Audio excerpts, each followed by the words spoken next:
contactados de los distintos colegios del país a tiempo real y también teniendo en cuenta que estas clases se suben a las páginas de PACA y sirven para revisar a través del tiempo este tema que tanto nos ha preocupado, que es el Código Civil y Comercial que tiene vigencia tan recientemente. Hoy tenemos el gusto, el placer de recibir a uno de los miembros del Instituto de la sección de Derecho del Trabajo y de la Seguridad Social del Instituto de Estudios Legislativos de la PACA, el doctor Eduardo Álvarez, Procurador General del Trabajo, figura importante dentro de la disciplina del Derecho Social, para abordar este tema de Código Civil y Comercial en su incidencia directa en el derecho social y haciendo hincapié especialmente en una serie de temas que ya a partir de las acciones de responsabilidad, de la teoría general de la responsabilidad y los propios contratos, y la ocasión es buena como para que mantengamos este proceso de incorporarnos a las nuevas técnicas y abrir la PACA a la relación con los colegios a través del tiempo y el tiempo. Pero Álvarez, suya la clase. Muchas gracias a la PACA por haberme invitado, muchas gracias a todos los que están viendo y prestando atención. Yo vengo un poco a dar una charla, una breve exposición sobre el nuevo Código Civil, como quien viene a una derrota sentada, es decir, como quien viene a una capitulación. Jamás creí, jamás imaginé que la Catedral de Vélez Arfiel, de precisos cristales, y ese código tan importante y tan piedra de toque en los códigos de lengua castellana, iba a ser reemplazado por una especie de loft, con algunas habitaciones luminosas, otras habitaciones inútiles y muchas fisuras internas a las cuales nos vamos a referir. No me niego a la modernización, ni a la actualización, ni asisto al parto con mortaja, ni me niego tampoco a algunos cambios posibles que modifiquen lo que podría ser una concepción individualista del Código Civil, pero siempre pensé que el Código debía responder a instituciones decantadas, no era para improvisaciones, y siempre pensé que lo vertiginoso, aquello que socialmente cambia y en lo cual estamos experimentando, es aconsejable remitirlo a leyes especiales. Si queríamos hacer algunas modernizaciones del derecho de familia o de otras instituciones, podíamos haber aludido, como dije, a leyes especiales y no introducirlas de una manera un poco caótica en un nuevo ordenamiento. Esto es lo que se llamó en algún momento el movimiento de la descodificación, es decir, mantenerlo decantado, lo que venía consolidado de Roma en nuestros días, en un mismo cuerpo y dejar lo que cambia, lo vertiginoso, para las leyes especiales. Pero claro, existe la tentación del codificador. La tentación del codificador, que la tuvo Babilonia en el 36, Jandías en el 54, Borda en el 68, pero se dio Borda, hizo una modificación parcial con la ley 17711. Un nuevo Código Civil de estas características, con esta redacción, ¿por qué, para qué y cómo? ¿Por qué, para qué y cómo? ¿Por qué digo estas tres preguntas? ¿Por qué, para qué y cómo? Porque tienen trascendencia histórica en el derecho civil. Son las tres preguntas que todas las mañanas les hacía Napoleón a Portalix cuando le explicaba el contenido del Código Civil de 1804. Napoleón controló este código, consideraba que su revolución consistía en que el ejército llevara en la mochila su propio código y les preguntaba por qué, para qué y cómo en cada una de las instituciones, y sin ser jurista trataba de manejar un pensamiento crítico. No es casual que ese código se lo diera a una comisión que presidiera Portalix, porque Portalix después fue miembro de la Academia Francesa, es decir, en los códigos del siglo XIX se cuidaba también mucho la escritura. Y esto no es un comentario meramente estético que estoy haciendo. Se cuidaba la escritura para la transmisión de claridad de ideas y para cierta perfección, que este nuevo texto carece un poco en su apuro. Y aquí me quedo con una pregunta que siempre hago, que creo que es una pregunta muy importante, porque podría ser la intelectualidad argentina, jurídica. ¿Hasta qué punto se puede ser progresista sin una gran solvencia técnica? Es decir, hasta qué punto a veces no nos seducen algunas opiniones personales que identificamos con modernidad y las dejamos traducir haciendo concesiones en otros aspectos de la realidad. Voy a analizar este código paseando como una breve glosa, como si fuera un breve glosador romano por alguna de las instituciones con una mirada crítica en función del derecho al trabajo. Pero no puedo sino detenerme, aunque sea muy brevemente, en el título preliminar. ¿Por qué me quiero detener en el título preliminar? Porque el codificador y porque los autores del código lo han resaltado de una manera muy especial. Han dicho que este código preliminar era lo más importante casi del código. Era la piedra de toque para la interpretación del código que abría las puertas a un código multicultural igualitario propio del siglo XXI. Como se dijo esto, confieso que lo di con fervor, hubiera preferido tener un manto más de clemencia con este título, pero no puedo sino detenerme, aunque sea muy brevemente. Este código, en este título, nos es ofrecido como una especie de visión en base a dos pautas. Primero, lo que se llama la constitucionalización del derecho privado. Constitucionalización del derecho privado, algo que va a sonar, como vemos, un poco tautológico y que ya existía. Y segundo, el principalismo, es decir, hablar de los principios sin decir demasiado en qué consisten y cuáles son.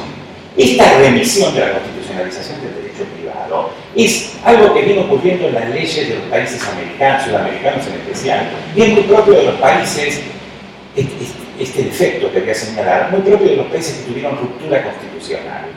La obsesión de la ley inferior, o sea, el código, de mencionar la ley superior y decir que va a regir. Una ley que dice será aplicable la Constitución, será interpretable conforme a la Constitución, rigen los tratados. Esto Ferraioli, tan de moda entre los garantistas, un autor tan lúcido, lo denominó el síndrome de obsecuencia de la ley inferior en los países latinoamericanos. ¿Cuál es el síndrome de obsecuencia? El legislador que vive diciendo la Constitución rige, la Constitución se aplica, todo va a ser interpretado conforme a la Constitución, como si esta norma no fuera tautológica o no estuviera implícito o fuera necesario decirla. ¿Qué pensaríamos si una ley de contrato de trabajo comenzara diciendo en su artículo primero, una eventual ley posible, comenzara diciendo en el derecho del trabajo rige el artículo 14? Rigen las garantías que menciona el artículo 14. La miraríamos con cierta clemencia y con cierta mirada, diciendo que de nuevo el síndrome de obsecuencia de la ley inferior. Y esto es lo que se nos ha brindado junto con el principalismo como una pauta importante de interpretación. Voy a hacer un pequeño paseo para ver la debilidad técnica de alguna de las tautologías de este primer capítulo, que lo leí con el fervor del que va a leer la apertura del Código del siglo XXI. ¿Cómo empieza? Muy brevemente. Los casos que este código rige deben ser resueltos según las leyes que resulten aplicables conforme a la Constitución Nacional. Primera observación. ¿Hay alguien que sostenga que los casos se rigen por las leyes que no son aplicables?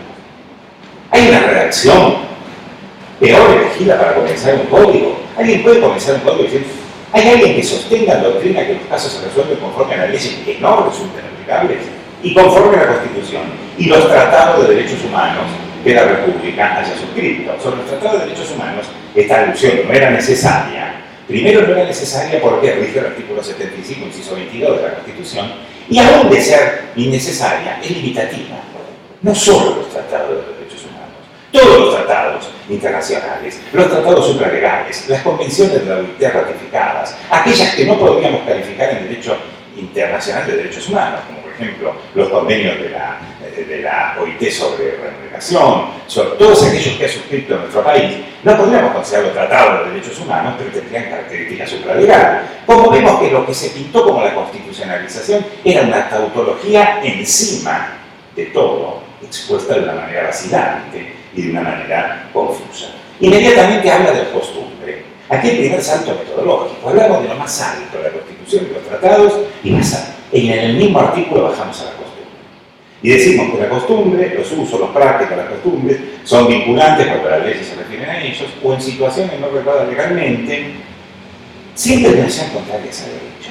Bueno, aquí hay una discusión posible de lo que no está regulado. Hay una concepción de la laguna que también podría ser criticable, es decir, lo no regulado legalmente y lo contrario al derecho, y la posibilidad de que se considere que el incumplimiento reiterado sea una forma de costumbre. Por lo tanto, este artículo primero, esta puerta de entrada a lo que podría ser el Código Multicultural de la Igualdad, nos parece, por lo pronto, vulnerable. Y sobre todo, esta secuencia, como dice Ferrarioli de la ley inferior, de ratificar siempre el rige de la Constitución, producto de, posiblemente históricamente, las rupturas constitucionales de este país, de los nuestros. El artículo segundo de interpretación. El artículo segundo de interpretación dice debe ser interpretado teniendo las palabras, las finalidades, las leyes análogas y de nuevo los tratados sobre los derechos humanos, es decir, de nuevo la enunciación limitativa, los principios y los valores jurídicos. Bueno, esta expresión, los valores jurídicos, implica la consagración de una especie de textura abierta en el lenguaje que puede dar pie a algunas fisuras en función de qué se consideran los valores jurídicos. Es decir, con qué se rellena de esta expresión de qué significan principios, cuáles son los principios, dónde están, y sobre todo en un código que unifica un derecho de la igualdad con un derecho especial del comercio. Es decir, ¿cuáles son los principios de este código? ¿Son los principios del derecho comercial? ¿El principio de la legitimidad del lucro? ¿Son todos esos principios que regían el derecho comercial? ¿O son los principios del derecho civil que tendrían a soslayar estas situaciones patrimonialísticas tan esenciales del código comercial? Después vamos a volver sobre esto. ¿Qué principios? Si unificamos un código y hablamos de los principios en materia obligacional, tendríamos que ser un poco más cuidadosos en lo que significa el derecho empresario, el derecho comercial y el derecho civil. Y el artículo 3 no tiene.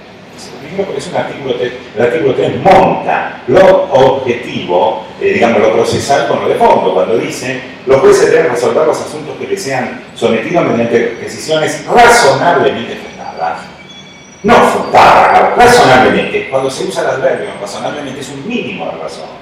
Es decir, los jueces deben de tratar de más o menos hacer lo que puedan razonablemente fundada. Yo creo que quisieron tomar la expresión de la jurisprudencia de la Corte para descartar la arbitrariedad cuando la Corte dice que es arbitraria la sentencia que no es una derivación razonada del derecho vigente. Usaron la palabra razón, la convirtieron en un adverbio y este artículo me parece que no es un artículo. Estos tres artículos que leí me parece que no son el pórtico de entrada al nuevo código del siglo XXI que indica un tanto avance sobre la erudición de Vélez Arfield, sus notas y sus concepciones. El título primero sigue con los modos de contar intervalo de derecho, la eficacia temporal de las normas. Ahí vuelve a tomar lo que era el artículo 3, la vieja tesis del artículo 3 de las situaciones y relaciones jurídicas pendientes. La aplicación inmediata, pero no con retroactividades elípticas. Acá el derecho estaba decantado sobre este tema, pero establece una excepción sobre la cual después vamos a insistir, que desde el punto de vista del derecho social se queda un poco atrás de lo que esperábamos, que es que a los contratos en curso de ejecución no son aplicables las nuevas leyes supletorias, salvo en materia de consumo, cuando sean más favorables al consumo. Es decir, aquí este es un código que idealiza mucho el tema del consumo, le da una importancia un poco coherente con la modernidad, como si los grandes problemas sociales que tuviéramos pasaran por el consumo, cuando en realidad podríamos haber hecho una conceptualización de progresiva en la supletoriedad para el derecho social, que respondiera más a pautas de progresividad o al principio de progresividad. Acá la única excepción será para los contratos del consumo con el concepto más favorable al consumidor. Podríamos haber dejado asentado, ya que nos metíamos con el contrato de consumo, podríamos haber dejado algún avance más de lo que podría ser los cambios en materia de derecho al trabajo y los beneficios para el trabajador y esa especie de supletoriedad imperativa a favor de mayor beneficio que podríamos interpretar en el derecho al trabajo. En cuanto al ejercicio de los derechos, mantiene los principios de buena fe, bueno, esto es una obviedad, y el abuso del derecho, tal como lo había legislado Vélez Arfield, tal como lo había legislado Borda en la reforma al artículo 1071, reforma que se había criticado porque tenía elementos naturalistas en algún momento, en algún punto, un poco fuera de lo que podría ser una concepción más moderna, al introducir de nuevo los fines del ordenamiento jurídico, la buena fe, la moral y las buenas costumbres. Es decir, se volvió a interpretar como una especie de ingreso naturalista que podría ser criticado. Y acá viene el artículo 11. El artículo 11, confieso que tenía una idea que nosotros siempre defendimos y que a mí me pareció muy interesante en el derecho civil, que ya tenía el proyecto del 93 y el del 98, pero aquí está consagrada un poco a mitad de camino. Es el concepto de posición dominante, el abuso de la posición dominante. El abuso de la posición dominante aparecería como un elemento interesante, casi diría que podría ser considerado una corte de nuestra disciplina, el derecho civil, cuando el derecho civil empieza a advertir la figura del débil negocio. Empieza a advertir que hay muchos contratos, no solo de trabajo, y algunos que tienen consecuencias sociales, en los cuales no puede decirse seriamente que hay una declaración de voluntad común destinada a regular los derechos por esta diferencia de posición dominante. Pero esta diferencia de posición dominante, que el Código establece, que nosotros sí lo veríamos como una consagración de la igualdad real dentro de la figura contractual, se queda un poco a media máquina, porque está referida a los artículos 9 y 10, y habla de la posición dominante en el mercado. Ya el concepto de mercado en un código civil a mí un poco me suena de una manera, por lo menos un poco estética, pero más allá de que lo hubiéramos aceptado, lo importante de la posición dominante no era solo considerarla en el mercado como generalidad abstracta, sino dentro de la propia estructura contractual. Es decir, la posición dominante dentro del contrato. Puede haber un abuso de posición dominante en una debilidad negocial, aún en un mercado que no imponga genéricamente posición dominante, y puede haber también una posición dominante en el mercado, pero siempre se vea en el contrato.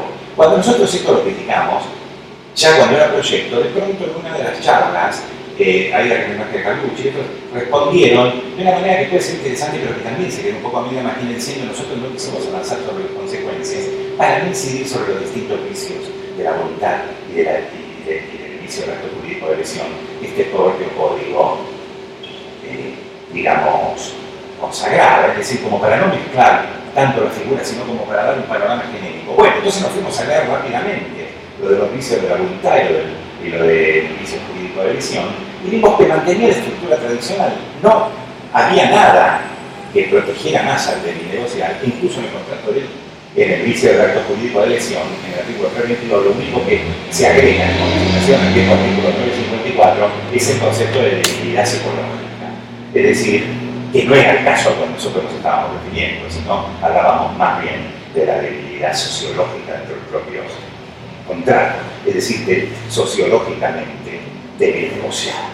Con respecto a las acciones colectivas, y con esto termino el primer este paseo crítico del primer título, y ya me voy al derecho al trabajo. Con respecto a las acciones individuales y colectivas en los ejercicios de derecho colectivo y las acciones de clase, acá el Poder Ejecutivo muta, digamos, el artículo 14, al sacar los intereses colectivos divisibles y homogéneos como posibilidad de ejercicio colectivo. Y si bien la mutación del Poder Ejecutivo me parece regresiva, tampoco creo que el instituto de la acción colectiva de clase debía ser introducido en el Código Civil. ¿Por qué? No solamente porque tiene grandes debates adjetivos y procesales acerca de la forma de instrumentarla, las notificaciones, la legitimación, los efectos procesales de la cosa juzgada, la posibilidad de extenderlo o no extenderlo en este momento procesal a quienes no estaban comprendidos en la petición originaria. Hay una serie de aspectos adjetivos que son propias de las normas procesales y en alguna medida del ámbito local.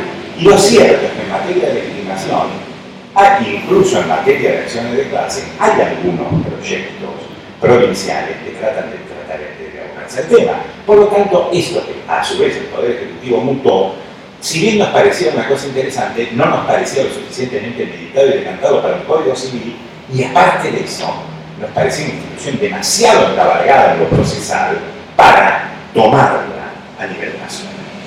Es decir, para tomarla a nivel de legislación de fondo. Con respecto a los bienes, y ya empiezo concretamente al derecho respecto a los conceptos de bienes, cosas y al concepto de patrimonio, el código mantiene una concepción patrimonialística y mantiene también, como lo había mantenido Belsángel, el concepto genérico del patrimonio como prenda común de los acreedores, es decir, el patrimonio como presupuesto de la responsabilidad, la visión del patrimonio como garantía de las deudas en la ecuación de responsabilidad-deuda. Esto es interesante, es una ratificación de lo que pensaba Belsángel, pero aquí hay dos observaciones que debo hacer, que a mi modo de ver demuestran cierta incoherencia regresiva de nuestra concepción. Y es que la concepción del patrimonio como universalidad de bienes no concibe, y Belsángel no concibió, los patrimonios de afectación voluntarios. Es decir, aquellas iniciativas de la voluntad que implican segregar del patrimonio para asumir la responsabilidad de una parte de este.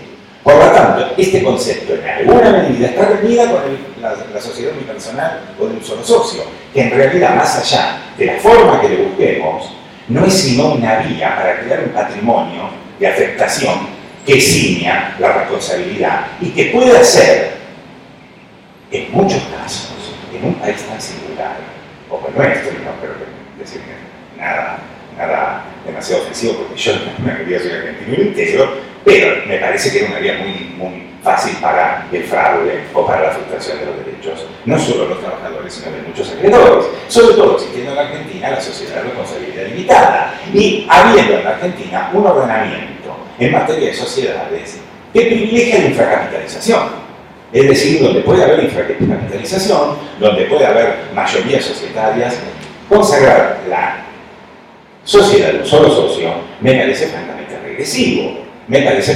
regresivo, y para los que dicen que se supera el individualismo de Belsángel, acá Belsángel está mucho más adelante de lo que puede haber estado este intento de modificación. Se ha dicho, para que toleremos la sociedad de un solo socio, se ha dicho que tiende a fomentar nuevos emprendimientos en épocas de agudo desempleo, en épocas donde se necesita reactivar la economía. Bueno, me parece que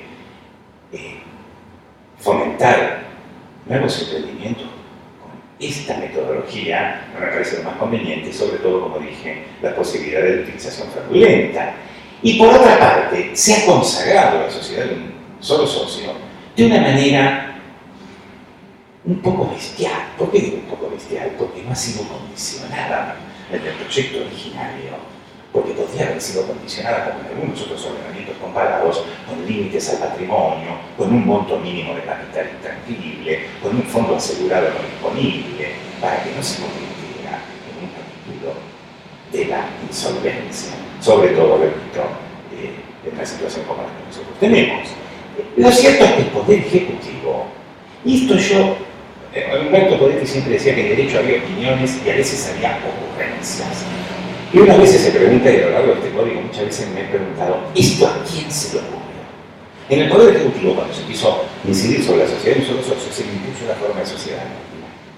Si hay algo que por su esencia no tiene anonimato, es el solo socio. O hay una sociedad anónima de un solo socio. Esto es como le pedir en una librería la sola completa del autor anónimo. Es decir, hay algo en la formalidad que se le impone que me parece que también tiene por lo menos una incoherencia científica, pero me interesa sobre todo lo contradictorio y lo peligroso de haber creado el patrimonio como prenda común de los acreedores y por otro lado haber consagrado esta posibilidad de generar en los hechos un patrimonio de afectación por la sola voluntad del que puede ser, después de todo, un deudor insolvente.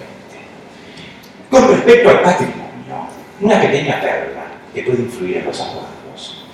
Una pequeña perla que puede influir en los abogados, no digo que yo lo vaya a interpretar así, lejos yo de interpretarlo así, lejos la Cámara de Apelación del Trabajo de interpretarlo así, y lejos la jurisprudencia civil, por lo pronto de interpretarlo así, pero esto sí es muy peligroso, o por lo menos da pie para que se interprete de alguna manera, que es que el artículo 744, cuando habla del patrimonio, el artículo 744 en su inciso F, excluye del concepto de patrimonio la indemnización por daño material y moral que perciba una persona por perjuicio a su capacidad psicofísica. No es que la considere inembargable, lo cual podría haber niveles de embargabilidad como tenemos nosotros en los créditos alimentarios y el derecho al trabajo. Considera que esta indemnización está fuera del patrimonio, aplica una especie de teoría de sustitución del bien al cual el dinero reemplaza. Es decir, el dinero que reemplaza el irreemplazable daño físico no forma parte del patrimonio. No es inembargable, es mucho más que inembargable. No es prenda común de los acreedores. Cuidado con esto, porque podría ser proyectarse sobre el concepto de pacto de quotalitis, tanto en materia civil como en materia laboral, en las indemnizaciones del daño de emergentes de leyes no especiales. Es decir, esto podría considerarse que al no formar parte del patrimonio no podría ser sujeto de pacto de quotalitis, ni podría ser sujeto a disposición ni cesión por parte del acreedor. No digo que esto vaya a ser interpretado así, creo que nadie lo pensó, pero en algún momento algún sector de la justicia civil y alguien de laboral planteó esta perplejidad sin resolverla, y no creo que sea un tema que vaya a cambiar, pero dejo como preocupante el tema, y dejo otro tema como preocupante, que demuestre un poco la complejidad del código. En el artículo 744 se habla de daño moral cuando el propio código, en el título de responsabilidad, después lo vamos a ver, hace caer el concepto de daño moral por el concepto de daño no patrimonial. Expresión que podemos considerar mejor o peor, bueno o no buena, no importa ya el debate. Lo importante es que si hacemos caer el daño moral como institución y lo subsumimos en el concepto de daño no patrimonial, lo cual no me parece mal, no deberíamos repetir la palabra daño moral a lo largo del código. Es decir, acá hay por lo menos una desprolijidad importante. Esto en materia de... Ahora vamos a pasar muy brevemente, ya que estamos en las consecuencias de la responsabilidad del derecho al trabajo, aunque ya después vamos a la responsabilidad propiamente dicho, dije que la Catedral de Vélez Arfiel había sido reemplazada por un loft que tiene alguna habitación luminosa.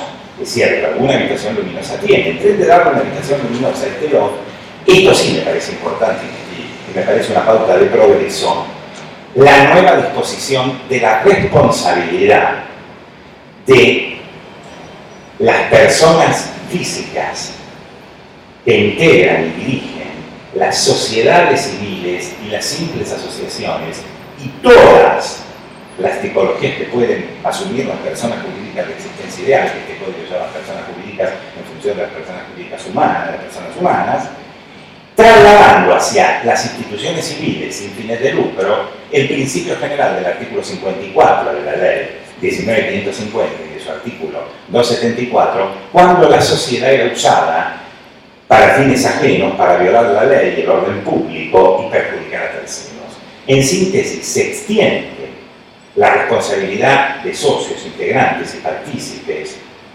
de las personas de existencia ideal, se extiende no solo ya a las sociedades con fines de lucro, como teníamos en el derecho anterior, sino incluso a las sociedades civiles. Y aquí puede haber responsabilidad de administradores, socios y partícipes dentro de las simples asociaciones civiles en caso de clandestinidad laboral.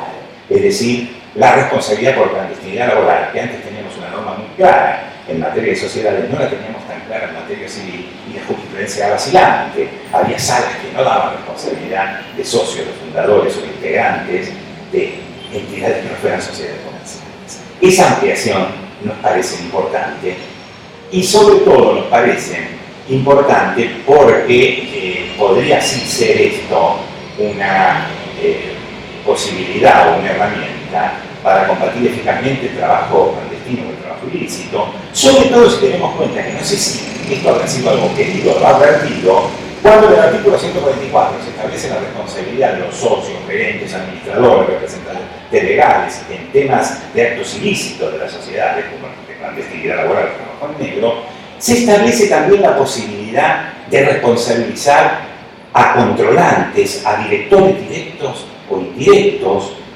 y a todos los miembros que hayan podido generar este concilio de fraude. Por lo tanto, se podría demandar por trabajo clandestino, en un caso de una asociación civil, un consorcio o una fundación que hubiese un trabajo en negro, a sus representantes legales, a sus socios, a sus directores, al contador aún sin relación de dependencia, al jefe de recursos humanos con relación de dependencia que propició el trabajo en negro, a todos los miembros que hicieron posible el concilio de fraude. Esa sí es una aplicación luminosa que por honradez científica debo reconocer de un código que, repito, como ustedes verán, me merece un concepto crítico. Por lo tanto, ahora tenemos en materia de responsabilidad para todos los entes de existencia ideal lo que antes teníamos solo para las sociedades comerciales. Y lo tenemos con una legitimidad pasiva más. Podemos perseguir mucho el concilio de fraude dentro del ente, independientemente de la relación institucional del que lo propone. Por lo tanto, va a haber que cuidarse del trabajo clandestino en todos los ámbitos. En materia de obligaciones, este código unificó la responsabilidad de todo, vamos a ver, contractual y extracontractual. Esto es un problema.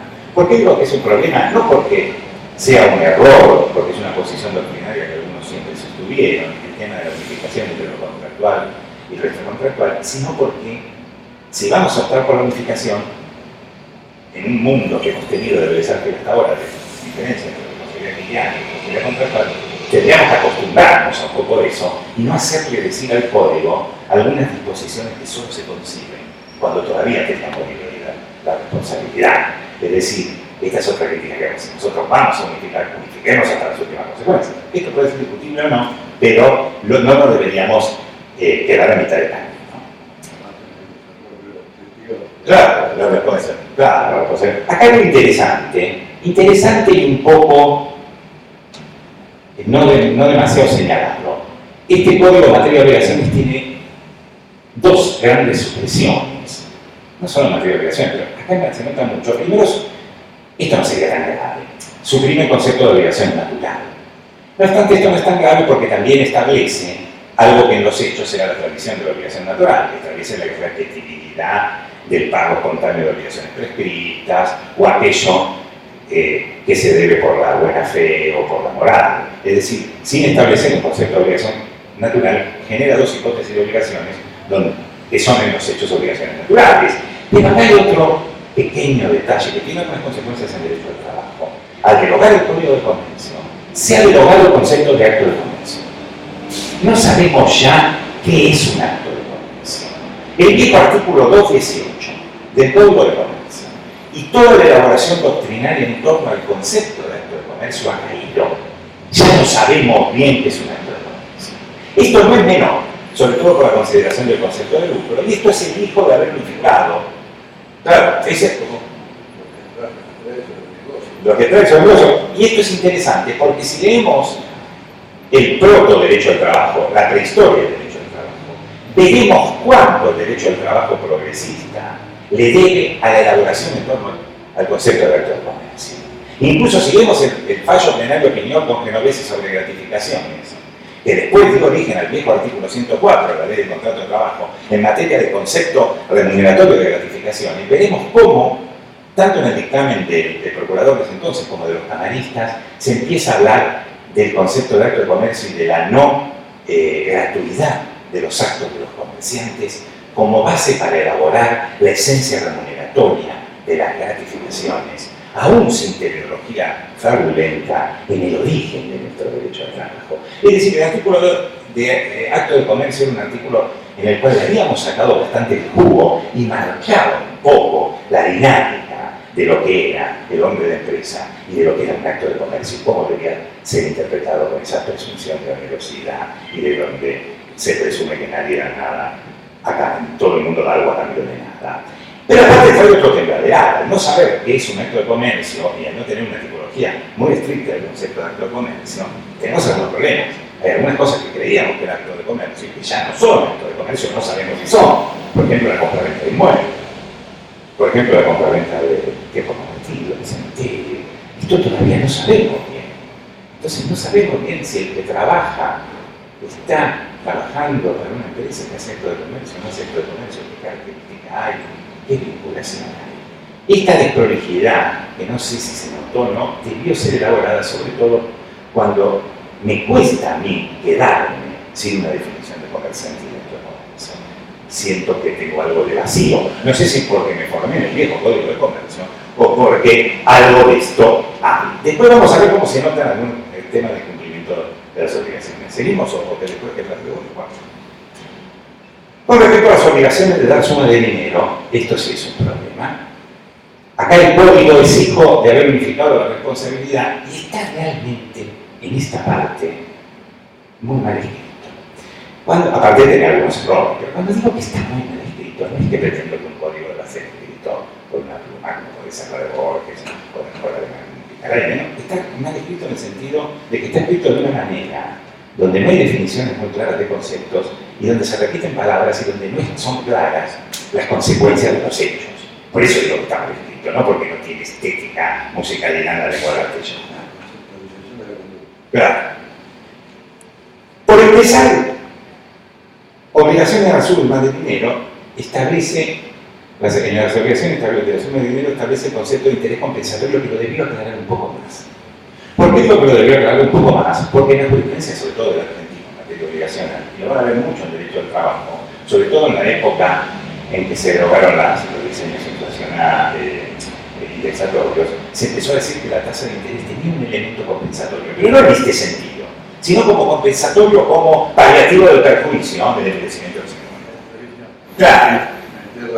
Claro, métele un poco eso. Acá lo que se dice es que los intereses compensatorios son los fijados en el contrato. ¿Por qué? Porque acá se vuelve a mezclar lo contractual de una manera muy intensa y el codificador está pensando en el mutuo, está pensando en el préstamo de dinero. Entonces, entre las partes fijan el precio del capital que son los intereses. Pero este interés que llama compensatorio no es el interés del no cumplimiento oportuno de la obligación, sino el interés del precio de haber puesto a otro la disposición del capital. Y establece que los intereses compensatorios se remiten al contrato y en ausencia del contrato lo fijan los jueces en función de la naturaleza del negocio, las características. Claro, inmediatamente, sin generar una diferenciación, empieza a hablar de los intereses moratorios. ¿Cuáles son los intereses moratorios? Los intereses moratorios son los que nacen del incumplimiento oportuno de la obligación. Es decir, aquí sí hay antijuridicidad, hay incumplimiento de la obligación. ¿Y qué es el interés? El interés moratorio aparece como la indemnización de daños y perjuicios por la no, en términos genéricos, por la no disposición oportuna del capital, la privación del uso oportuno del capital, como decía la jurisprudencia de la luz de Beresánger. Ese es el interés moratorio. Es decir, el interés moratorio es la indemnización de daños y perjuicios. Y aquí el código establece que puede ser fijado por las partes en cláusula penal y que si no, puede ser fijado por los jueces teniendo en cuenta las tasas del Banco Central. Primer punto, importante, criticable en el modo de ver. Se limita la capacidad judicial de fijar los intereses y se lo remite a una tasa que fija la autoridad pública oficial. Y, sí, contra las otras tendencias del código a dar potestades judiciales. Esto me parece muy peligroso. Me parece muy peligroso, primero porque se deroga inexplicablemente el 622 del Código Civil, el Código de Deberes, la posibilidad de que el juez fije. Y esto, la justicia laboral de capital, los muy antiguos se acordarán más, lo ejercía. Amadeo Locati, por ejemplo, fijaba una tasa diferenciada en función de la gravedad del incumplimiento, de las consecuencias que podía tener, y fijaba una tasa para un accidente muy grave por ahí del 25% y para un despido por ahí de una tasa menor. ¿Por qué? Porque utilizaba la tasa también como un elemento de justicia en esta privación oportuna del uso del capital. Pero aparte de esto, desconocer lo que significa la autoridad bancaria fijando tasas. ¿Por qué? Porque la tasa de interés que fija la autoridad bancaria tiene un componente de política económica. Entonces a veces se salta o es baja en función del nivel monetario que se quiera tener en la economía. No digo que esto se haga de una manera artera para perjudicar a los trabajadores o para perjudicar a los acreedores, pero aparece como una variable de la política económica. Y no veo por qué, si consideramos a los intereses como una indemnización de daños y perjuicios por el no uso oportuno del capital, remitimos su fijación a la elección de tasas que fija la autoridad administrativa. Esto me suena un poco como delegación de la potestad judicial de fijar las indemnizaciones de daños y perjuicios en 3 o 4 variantes de la autoridad administrativa, de la autoridad bancaria, otras partes administrativas, que pueden tener un componente, digamos, peyorativo en función de la necesidad de la política económica. Con respecto al anatocismo, acá se establece una reformulación del anatocismo que puede ser interesante, pero que está muy mal redactada. Primero, se establece obviamente que no se deben los intereses de los intereses, salvo en demanda judicial. Cuando dice demanda judicial, vamos a ver por qué, cuando salvo que hayan sido demandados judicialmente, está pensando cuando la parte demanda el cumplimiento de la obligación o demanda el interés del mutuo, se está pensando en el interés compensatorio acá.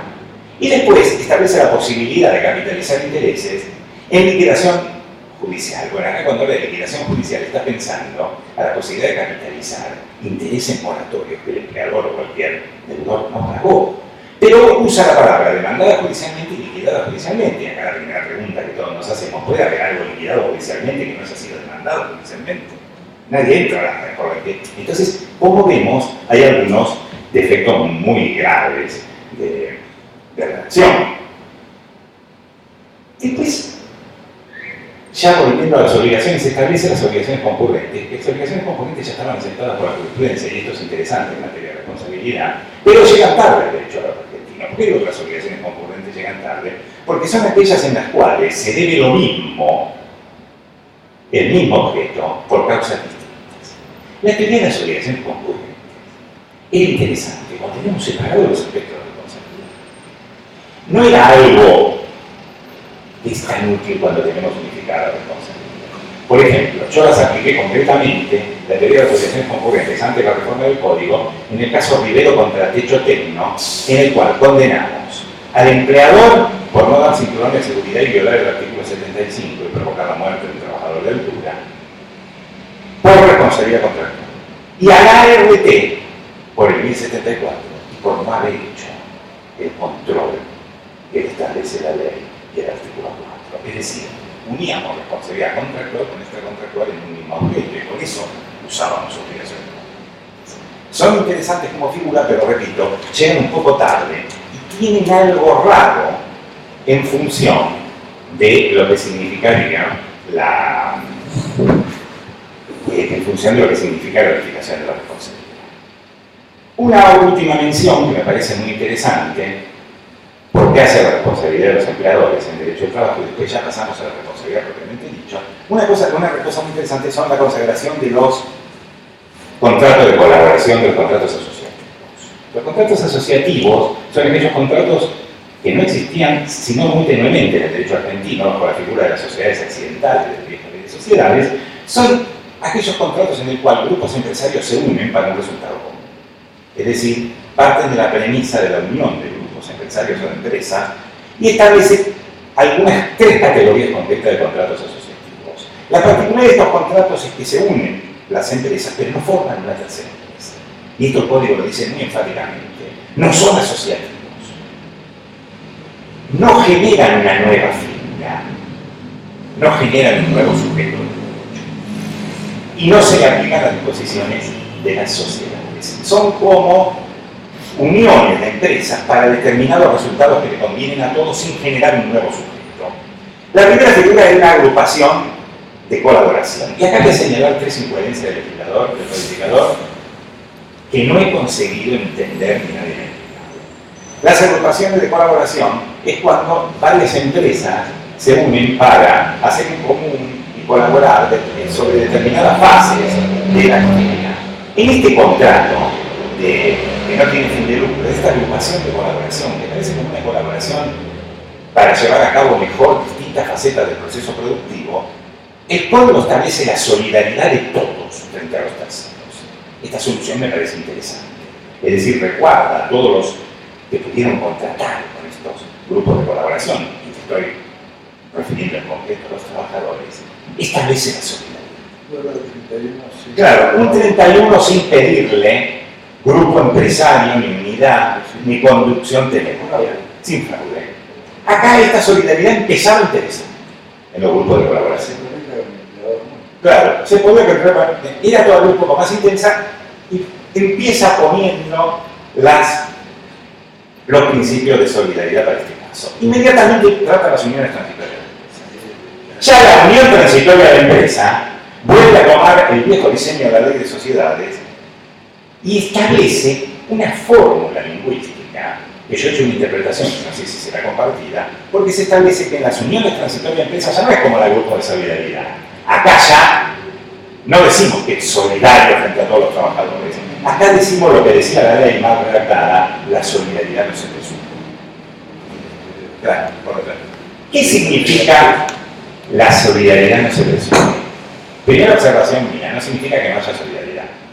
Significa que no se presume. La presunción es un medio creo. Podría haber solidaridad, podría concluir que hay solidaridad, lo que no la voy a presumir. Bueno, esta es una vuelta de tuerca para salvar un texto que en realidad, en una mala redacción, yo creo que quiso conservar la no solidaridad. Pero la escribieron tan mal que hay elementos para decir. Está pensado para el derecho comercial. Claro, está pensada para el derecho comercial. Está pensada para el derecho comercial, pero ha sido agregada constantemente en contra de los trabajadores. Por supuesto. Está pensada para el derecho comercial, pero está agregada en contra de los trabajadores. Y después, sí. Y después el concepto de cooperación, el concepto de consorcio de cooperación. Acá el concepto de consorcio de cooperación no es ni como la agrupación de colaboración que tiene solidaridad por mandato del propio código, ni como la unión transitoria en el cual establece una no presunción de solidaridad. Acá establece que se puede pactar la solidaridad. Por supuesto está pensada en función de los empresarios. Pero dice si no se pacta, hay solidaridad. Por lo tanto, podemos sostener acá claramente que frente a los trabajadores va a haber solidaridad aún no pactada, porque establecíamos que el pacto no iba a ser con los trabajadores, sino con entre ellos, pero aún de pactar entre ellos, rige el efecto relativo del pacto y no salía oponible frente a los propios trabajadores. Es decir, en este caso diríamos que siempre hay solidaridad. Estas son las formas que han adquirido estos contratos asociativos traídos del derecho comercial como un mala relación. Ahora ya pasamos a la conciliación. Reconozco que en materia de responsabilidad civil, el título, y en materia de infortunio, lo que pasa en el infortunio del trabajo, el título empieza, el título empieza de una manera atractiva. ¿Por qué digo que empieza de una manera atractiva? Porque empieza enfatizando la prevención. Nosotros en general siempre criticamos, o criticamos muchas veces, en el derecho argentino, tanto en el derecho de daños como en el derecho del trabajo y en el derecho de daños en el trabajo, por lo menos tuvimos durante muchos años un exceso de una perspectiva reparadora, tanto en los operadores jurídicos como en la jurisprudencia como en los textos legales, por sobre la perspectiva preventiva, es decir, sobre todo después de vaciado de contenido el concepto de responsabilidad y obligación de seguridad en el artículo 75 y el debate inexplicable sobre la tercera ley y la posibilidad de ejecutar la responsabilidad contractual y de interpretar como obligación de medio, como obligación de resultado, la obligación de seguridad. Aquí es interesante que este código empiece hablando de prevención, empiece defendiendo lo que sería una posible perspectiva preventiva en materia de responsabilidad, es decir, tratar de tornar operativo el non alterum laedere, es decir, la obligación de no dañar al otro, y poniendo algún énfasis en la prevención. Por supuesto que, después vamos a ver, me parece que se queda a mitad de camino. No solamente se queda a mitad de camino porque es demasiado declamatorio, sino porque vamos a ver cómo termina también este tema de la prevención. Lo cierto es que hablar de perspectiva preventiva en materia de responsabilidad llevado a nuestra disciplina me parece una mirada por lo menos interesante más allá de cómo termine. Yo recuerdo que hace muchos años, cuando digo hace muchos años, 25 años, cuando estaba discutiendo la ley 24028, cuando todavía no nos imaginábamos que íbamos a tener el caos de la 24557, que nadie podía imaginar que se hubiese llegado a existir en la Argentina, en una conferencia que dimos con Isidoro Goldenberg y Irene Basilashvili de Salvino, el tema en la Asociación de Derecho del Trabajo era infortunios laborales, perspectiva preventiva o resarcitoria. Y me acuerdo que ocurrió algo muy gracioso y muy aleccionador en esa conferencia, porque estábamos hablando de la perspectiva preventiva, de lo importante que era la prevención, Goldenberg hablando de lo importante que era la prevención, y en esos silencios que se hacen en la conferencia, alguien del sector patronal dijo: ¿pero qué es más barato, prevenir o resarcir? Es decir, le salió como del alma en un acto de sinceridad y dijo: ¿qué es más barato, prevenir la amputación o pagar la amputación? Porque en eso está la perspectiva que vamos a optar. Es genial. Se hizo ese silencio, después se dio cuenta el hombre lo que había dicho, ese silencio, y me acuerdo que Isidoro Goldenberg me dijo por lo bajo, esta es la justificación científica del acto primitivo, es decir, esta especie de observación acerca de elijo prevenir si es más barato y elijo resarcir si es más barato, es decir, ausente de toda conceptualización de humanismo, no ya digo progresista, sino más base, más elemental, ¿no? Esta norma establece que toda persona, independientemente del contrato que suscriba, toda persona, porque significa la responsabilidad, debe hacer todo cuanto esté en su esfera de control, debe hacer todas las diligencias razonables de buena fe para evitar un daño, disminuir su magnitud o no agravarlo. Es decir, establece como una carga fuerte, que después vamos a ver qué consecuencias puede tener. Establece entonces, pero el límite son las diligencias razonables, es decir, acá no está solo garantizado un resultado como podría estar dentro de una estructura contractual. Dentro de una estructura contractual podría existir una obligación de resultado, de seguridad, ¿no?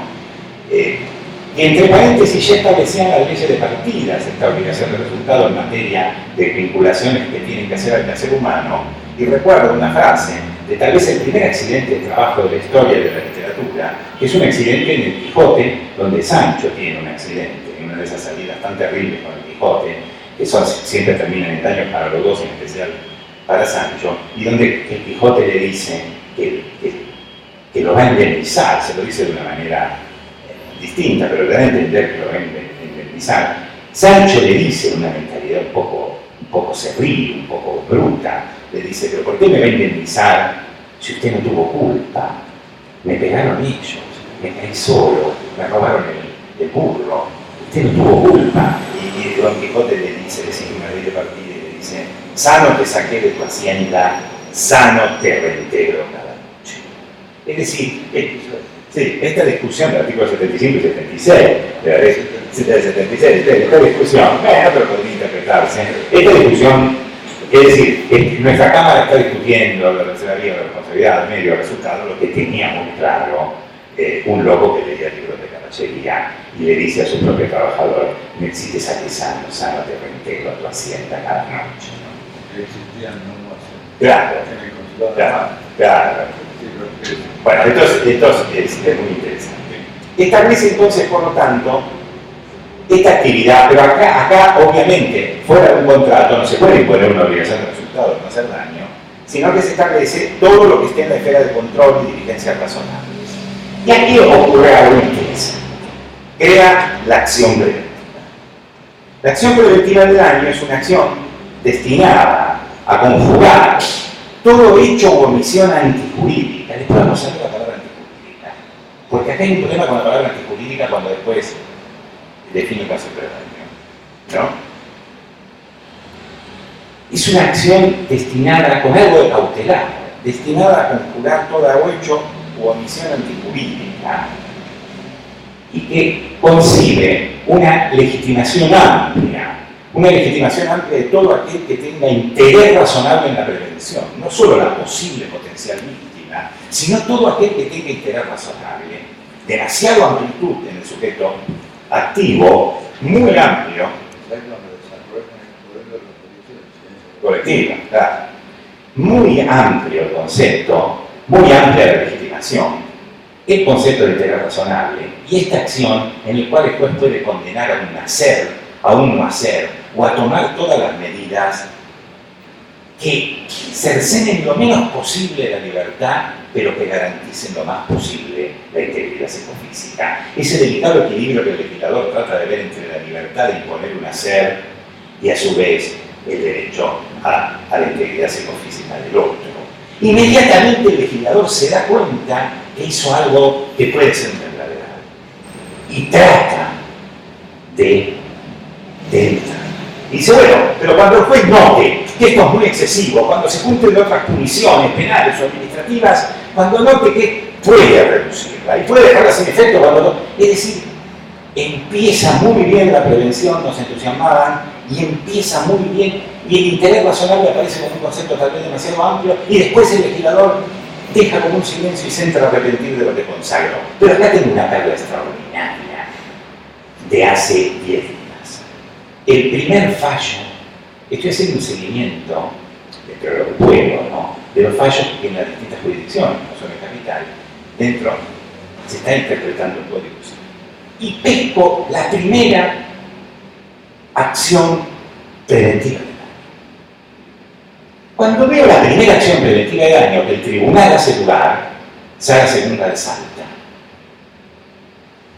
Entro a pedir la sentencia y veo la sentencia y tengo la primera perplejidad. La primera perplejidad de la primera acción de daño, sentencia definitiva, código que rige el 1 de agosto, acción de daño interpuesta el 14 de agosto y el 15 de agosto y sentencia el 6 de septiembre. Cuando entro a ver quién es la parte actora del interés razonable en la prevención, la empleadora y una asociación de empleadores. Y me pregunto, ¿cómo la empleadora va a interponer una acción de prevención contra el daño cuando yo partía del orden de saber de que introducía el riesgo del daño era el propio empleador? Entonces leo con mucho fervor la sentencia y ahí empiezo a entender. Es una acción preventiva del daño que se puede producir en una huelga. Es decir, el primer actor de la acción preventiva de daño que tanto nos entusiasmaba es el empleador y el primer demandado el sindicato. En una estación de servicio donde se establece que para prevenir el daño de terceros, si me declararon huelga, se van todos y ninguno puede ponerse alrededor de la zona de surtidores. Y el tribunal te dice, sí, hago lugar a la acción preventiva de daño. El empleador te interna razonable.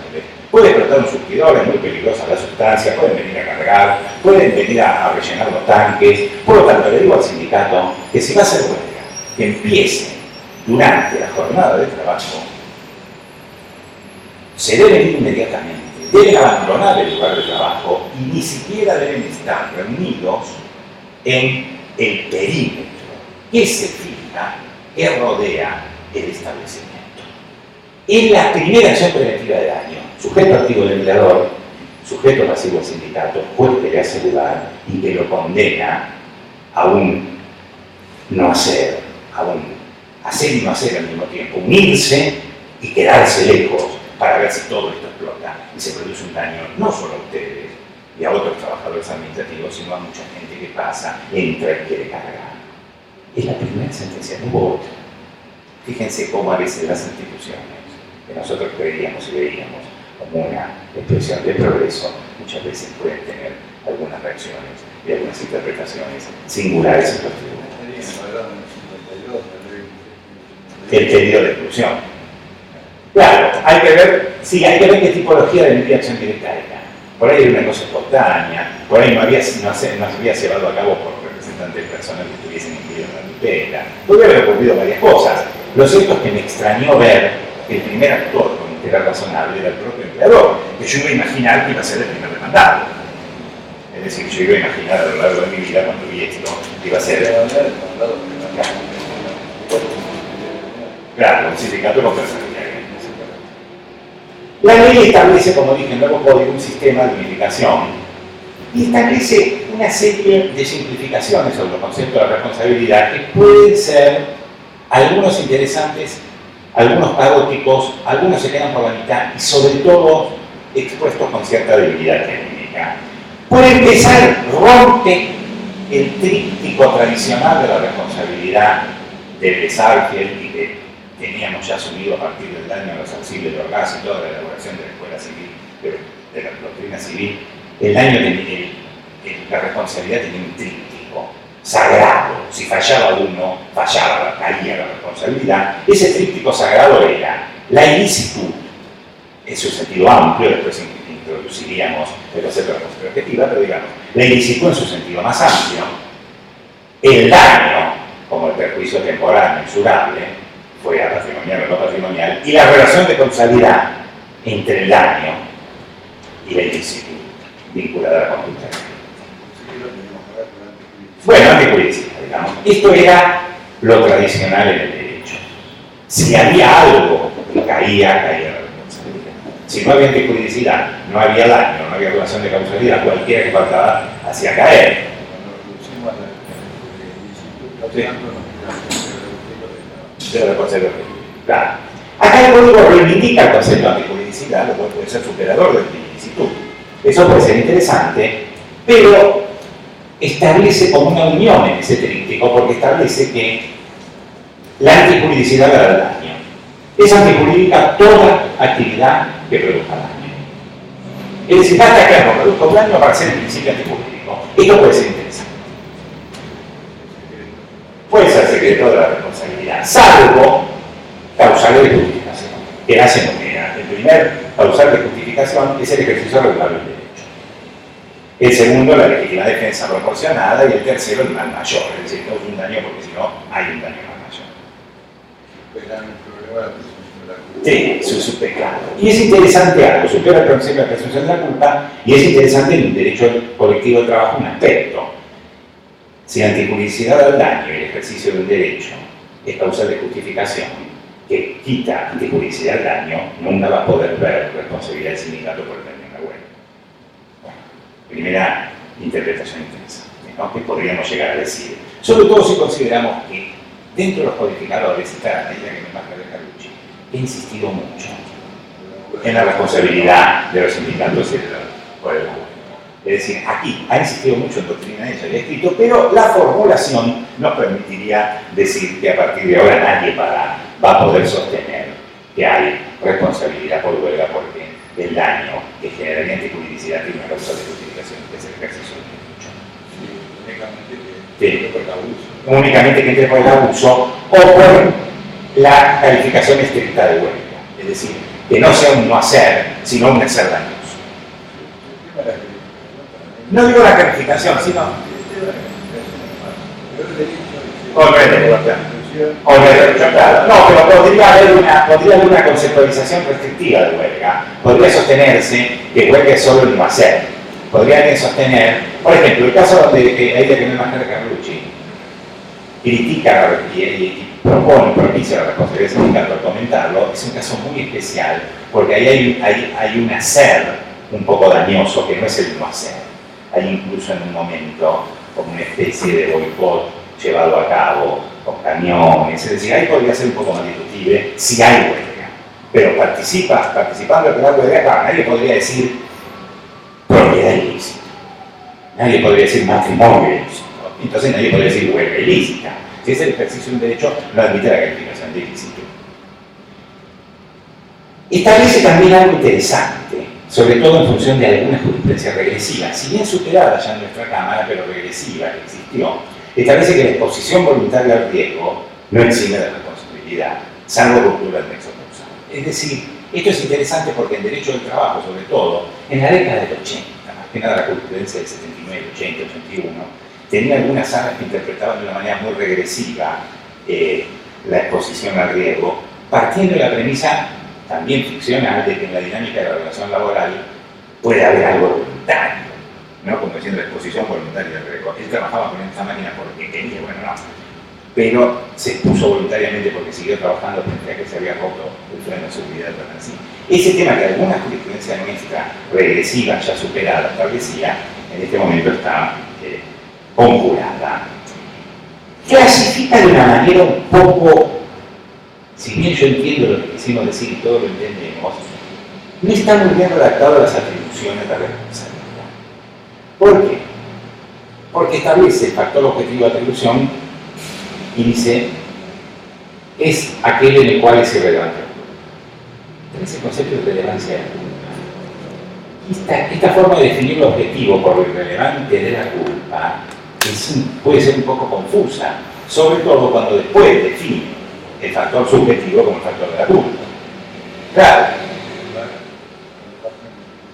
Claro, a desarrollar la culpa. Entonces, esta clasificación, si bien puede ser interesante porque el código... Para superar un debate anterior, sí, puede ser interesante para superar un debate anterior, y tiene algo interesante en el sentido que el código, esto sí me parece interesante, me parece un poco de progreso, aunque te repito, tiene algunas cosas de errónea escritura.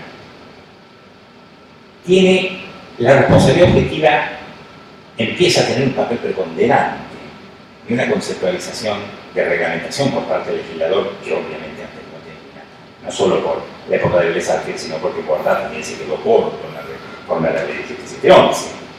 Y establece la clasificación de la culpa tradicional, que es una versión ayornada del artículo 512, y algo interesante en materia de dolo, establece el dolo con intención de dañar, pero a su vez establece que puede haber dolo, o hay dolo, no solo cuando hay intención de dañar, sino cuando hay, y aquí usa los plurales de una manera muy calificada, sino cuando hay manifiesta indiferencia por los intereses ajenos y desapego a la situación de los otros en plural. Es decir, quiere decir que se convierte en dolo la culpa cuando indica un desapego o una indiferencia colectiva. Pero es un poco más calificada que la teoría eventual. Porque acá, en el dolo, acá no hace falta que exista una culpa con una representación terrible del resultado. No importa que el sujeto se haya dado cuenta mucho como calificación de su conducta antisocial. Acá basta que haya un desapego, un desinterés, no importa que no se lo haya representado, si hay un desapego, un interés colectivo, o un interés económico, si hay un desapego que no alcanza a ser un dolo eventual con una culpa con representación tan intensa, caemos en el dolo. Esto es interesante. Por ejemplo, un empleador que tiene un diagnóstico técnico de ruido superior a los 90 decibeles en un taller y tiene 7 trabajadores a los cuales en un año no le dio protectores auditivos, se puede llegar a sostener que su hipoacusia es dolosa. Existe un supuesto de incapacidad por hipoacusia dolosa. Esto es interesante, pero es riesgoso también. Sí. El derecho europeo va a tener la manifestación de los delitos penales, por seguridad. Sí. Tener que la reincidencia y esta clase de manifestaciones se caracterizan como delito de peligro. Claro, el famoso delito de peligro abstracto. El delito de peligro abstracto. Pero acá, en nuestro código, en alguna medida, en tren de darle alguna luz, nuestro código, en tren de darle alguna luz, avanza un poco más, porque ya no importa tanto el dolo eventual, la culpa con representación, el delito de peligro abstracto. Basta esta culpa del desapego, del desinterés frente a una comunidad colectiva a la cual se puede dañar en plural para que haya un problema. Cuidado con esto también, porque detrás de este progresismo, dentro del derecho de daño, también puede haber algún problema. ¿Por qué? Porque si tenemos una afirmación jurisdiccional de dolo, más allá de las consecuencias que puede tener los avances indemnizatorios de causalidad inmediata, causal, si tenemos una afirmación muy terminante de dolo, podemos tener problemas con el seguro. Podemos tener algún cuestionamiento a la vigencia del seguro y podemos dejar sin seguro y frente a un empleador no del todo solvente algún reclamo. Es decir, si bien esto me gusta en principio como avance hacia ese daño injustamente padecido, me parece que puede haber algún problema. Tendríamos que ser un poco prudentes. Estás hablando del seguro civil, ¿no? Del seguro... No, estoy hablando del seguro civil, claro. Estoy hablando del seguro civil. No, a ver si alguien me plantea, no, dentro de la ley, no, estoy hablando del seguro civil. Estoy hablando del seguro civil. La ley después establece acá una cosa confusa. Y a mi modo de ver particularmente mal redactada, que yo esto realmente hubiera querido que me lo explicaran. Pero no lo digo querido que me lo explicaran como una agresividad. Quisiera saber lo que quisieron decir. Cuando establece que el hecho del damnificado puede disminuir la responsabilidad. ¿Qué quiere decir el hecho del damnificado? Es una conducta del damnificado, es un hacer que daña, que agrava el hecho causal. ¿Es la culpa concurrente el hecho del damnificado? No sé qué puede ser el hecho del damnificado. No me gusta la palabra hecho. ¿Por qué no me gusta la palabra hecho? Porque la conducta puede ser susceptible a un hacer o no hacer. El hecho puede ser algo que él traiga en su vida. El hecho puede ser su debilidad pulmonar. El hecho puede ser su debilidad física ante determinada condición de trabajo. ¿Qué es el hecho? Porque si el hecho es la culpa concurrente, no me parece tan grave, obviamente. Pero si el hecho fuese algo que yo traigo fatalmente en mi cuerpo, que me hace ser partícipe de un mayor daño, ya no me gusta tanto, porque esto podría haber sido previsto y evitado podía haber sido razonablemente previsto y podría entrar dentro de la conceptualización de asunción de consecuencias inmediatas, sobre todo si consideramos que nuestro derecho tiene los exámenes preocupacionales y los exámenes que se van haciendo para ver hasta qué punto la organización del trabajo es o no lesiva del término físico. Por lo tanto, según cómo se interprete la palabra hecho, puede ser neutro o grave.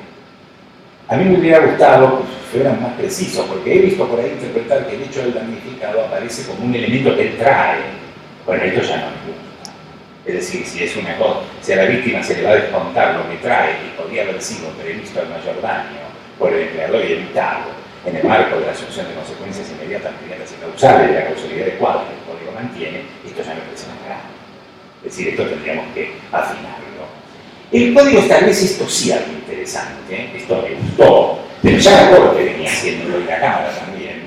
Establece que el concepto de cosa que cosa, ¿sí? Hay un concepto de imprudencia. Bien. ¿Cómo lo...? Bueno, acá lo que te decía Ricardo, el hecho por ahí se está refiriendo a la culpa concurrente o al hecho imprudente del propio trabajador. Es decir, como un hacer del propio trabajador que puede incidir en la cadena causal de un resultado mayor. Muy manifiesto. Sí.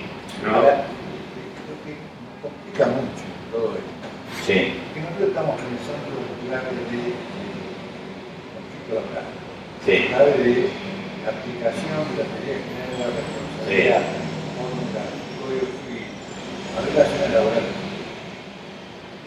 Yo creo que está muy bien este debate dentro del marco de lo civil, a partir de circunstancias que corresponden. Para cuando uno lo filtra, laboral, lo trae en función de la opción, nada más, lo trae en función de la 26 como una alternativa ineludible, o cuando lo trae como el ajuste a la razonabilidad del sistema laboral, y al traerlo lo trae filtrado por los principios. Y además, con muchas normas del derecho del trabajo que inciden sobre este mismo tema y que no son del derecho civil. No. Por ejemplo, todo lo que desarrollaste de la prevención. Sí. En un derecho como el nuestro, donde hay una rama del derecho, el derecho de la seguridad y la higiene como prevención Sí. independiente, que tiene contenidos laborales, contenidos procedimentales, legislaciones provinciales, Sí. que entran en las dos áreas y que se acumulan a todo esto. Es decir, esto debería ser filtrado, no ya No puede ser aplicado. No, por supuesto, no existe. El concepto de prevención civil no es el concepto de prevención laboral. Y la causalidad adecuada civil no es la causalidad adecuada laboral. ¿Por qué? Porque si nosotros vamos, el empleador que tiene examen preocupacional tiene un grado de previsibilidad de las consecuencias entre el estado físico de su trabajador y el trabajo al cual lo somete, distinto del que atropella a alguien por la calle.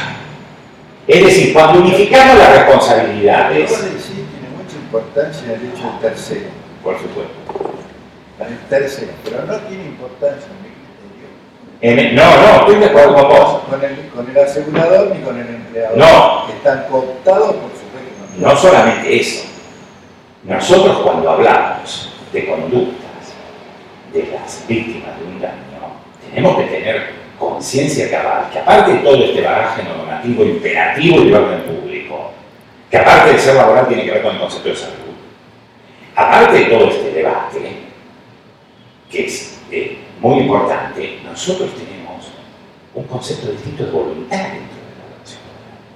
Yo no podría decir tan ligeramente que voy a aplicar el hecho voluntario de sometimiento al riesgo para un trabajador que lo obligan a trabajar en un balancín sin freno, como se lo aplico al hijo de un amigo que le arroba el auto y que le usa el auto a la noche sin que lo sepa.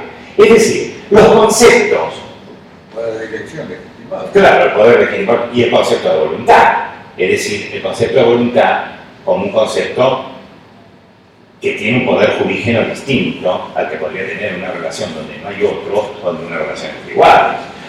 Además, el poder de elección no solamente como poder sobre la víctima, sino como contrapoder, es decir, como poder obliga. Pero por supuesto, y hay algo en el código que aún dentro del derecho civil nos da para generar una atribución de responsabilidad incluso en el propio ejercicio del poder de dirección y de organización.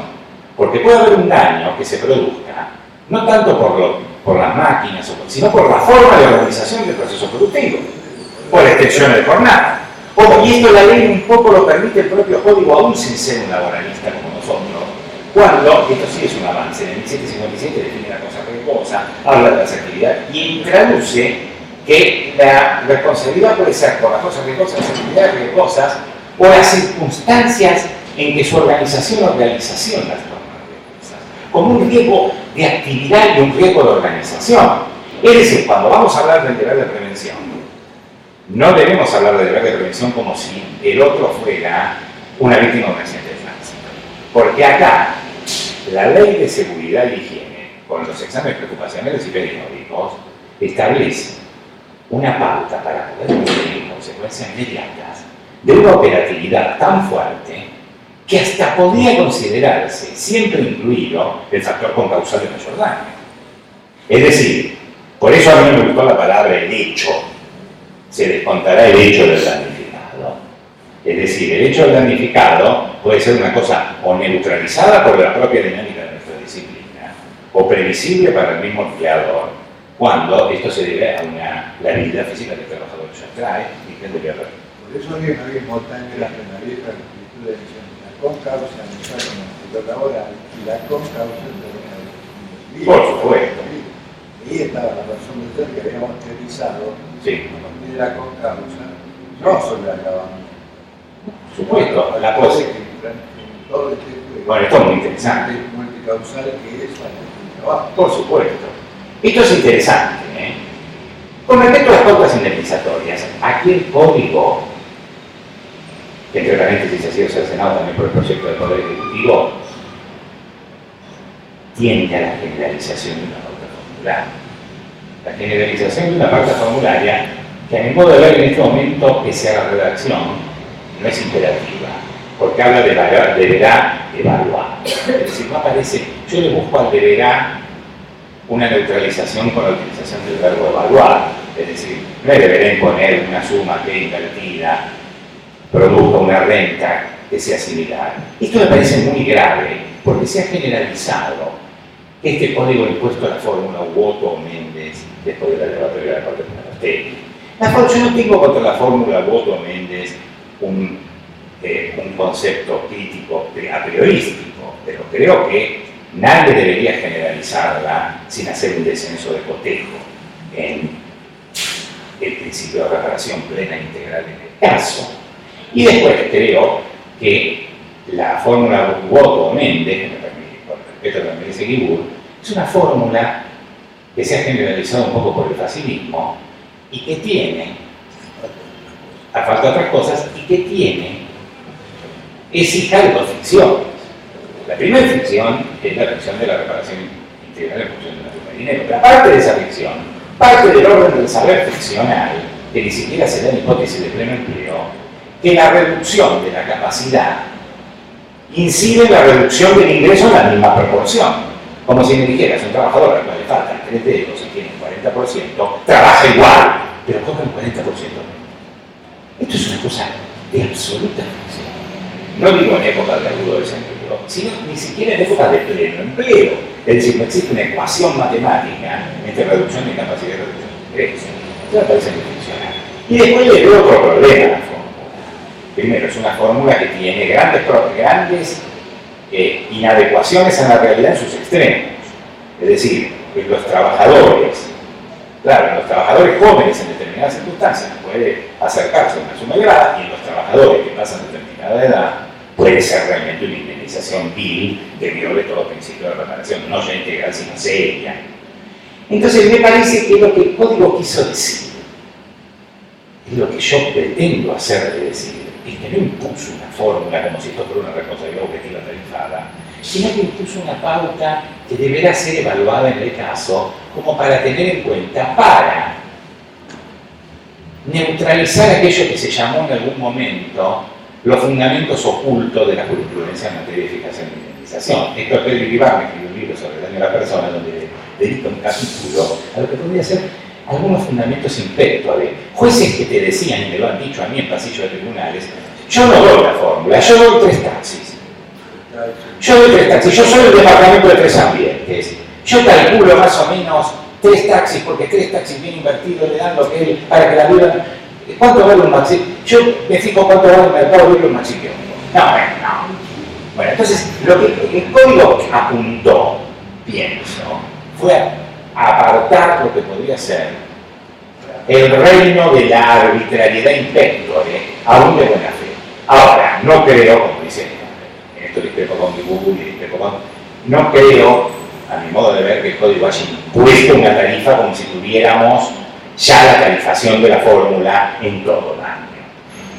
Lo que es interesante la reformulación del daño moral como daño no patrimonial, la inclusión de la expectativa frustrada, la inclusión de la superación del concepto de moral, la expectativa frustrada, la pérdida de chance razonable. Hay algunos elementos calificativos que pueden llevar a ser interesantes, pero me parece que afirmar, como se viene afirmando, que se ha puesto una tarifa a una responsabilidad de atribución subjetiva, es un error científico y el código del modo de verdad de elementos para decir que esto no está dicho de esa manera. Esto sin dejar de señalar que sería muy discutible desde el punto de vista jurídico la imposición de una fórmula a la antijuridicidad de culpa o de dolo, es decir, como una especie de precio fijo al dolo. Una de las críticas que nosotros les hacíamos a la fórmula Water, que yo le hice como juez, y se le dice, tuvimos un debate con Google, y este código yo creo que trató de apuntar un poco a esa tendencia que después el Poder Ejecutivo lo cercenó, es que la fórmula Water, la fórmula Méndez, esta fórmula del artículo nuevo del código, trata igual las distintas antijuridicidades a los efectos indemnizatorios. Y eso me parece inadmisible. Me parece inadmisible que la responsabilidad objetiva tenga la misma respuesta indemnizatoria. El instituto residual tiene que jugar. Tiene que jugar la justicia. No puede ser devastado. Cualquier hombre vulgar, sin iniciación, digo hombre vulgar sin precio, cualquier hombre, mi madre, mi abuela, cualquier gallego que hubiese venido, hubiese pensado el sentido común, lo que le dice Don Quijote a Sancho: sano te saqué de mi hacienda, sano te devuelvo cada noche, de que no puede ser igual tratado en cuanto al momento de pagar el que cumplió todo, procuró cumplir el fatal riesgo, produjo una amputación, o la fatalidad que debe asumir por la responsabilidad objetiva de aquel otro que ha cometido lo que Belisarte llamaba un cuasi delito, es decir, un daño por culpa. Belisarte lo llamaba cuasi delito. No podía ser tratado igual el cuasi delincuente que el hombre que el riesgo del cual se beneficiaba y del cual debía responder había producido un daño sin que le hubiese puesto ningún grado de antijuridicidad irrelevante y irreprochable. Entonces me decían, bueno, esto es la introducción, en esto quisimos poner el daño punitivo. Ahora no puede.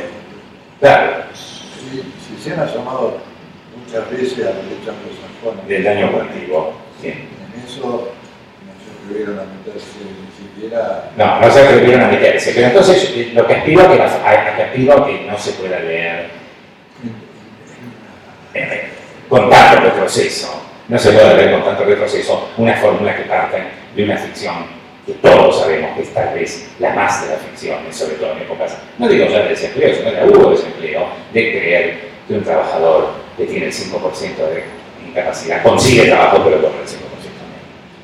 Esto me parece. Es interesante la ampliación de legitimados. Eso es interesante porque había algunos problemas con la legitimación, sobre todo en las uniones convivenciales o en los digamos, sobre todo en los aspectos del daño no patrimonial, y eso el código avanza, puede ser interesante y tiene un retroceso. Por supuesto, porque nosotros siempre en alguna medida fuimos vanguardia en lo que podría ser situaciones familiares atípicas, para no decir irregulares. Pero otra inexplicable retroceso del código en materia de derechos sociales es la prescripción peyorativa y discriminatoria de la víctima de los accidentes de trabajo, que tienen 2 años para reclamar, cuando toda otra víctima para daño psicofísico tiene un. Esto es increíble. Ahora, yo realmente creo buenamente que esto ha sido. Pero eso sería más un error de ellos, una política nueva. Claro. No, pero yo creo que nosotros estamos acostumbrados a vivir en un mundo ideológico donde existía la razón suficiente y donde detrás de todo había algo que podríamos decir, acá hay algo detrás, acá está el mercado asegurador, acá está el sector patronal. Yo preferiría vivir en un mundo en el cual siempre hubiera algo nefasto detrás. No preferiría vivir en un mundo donde esto por eso mejor. Es decir, prefiero tener un enemigo detrás a que esto sea el error de la mediocridad. ¿Por qué lo digo? Porque esto me parece elemental, porque buenamente creo que es incoherente con algún avance que los propios redactores del código tuvieron como jueces de la Corte en materia de daño, sobre todo en su primera época y en materia de discriminación. Dejo hacerlo lo que se dice, por ejemplo, la doctora Hayton Nolasco, en materia de daño, en materia de interpretación de conceptos de cosa, de riesgo de actividad, de daño por organización del proceso industrial, ha tenido fallos que no han trascendido demasiado, pero que los he visto porque han revocado sentencias en el mercado y han confirmado, de muchísimo avance que son incoherentes con la reducción de un plazo de prescripción. E incluso ella ha tenido algunos fallos sobre discriminación en tratamiento y el tratamiento de vulnerables sociales.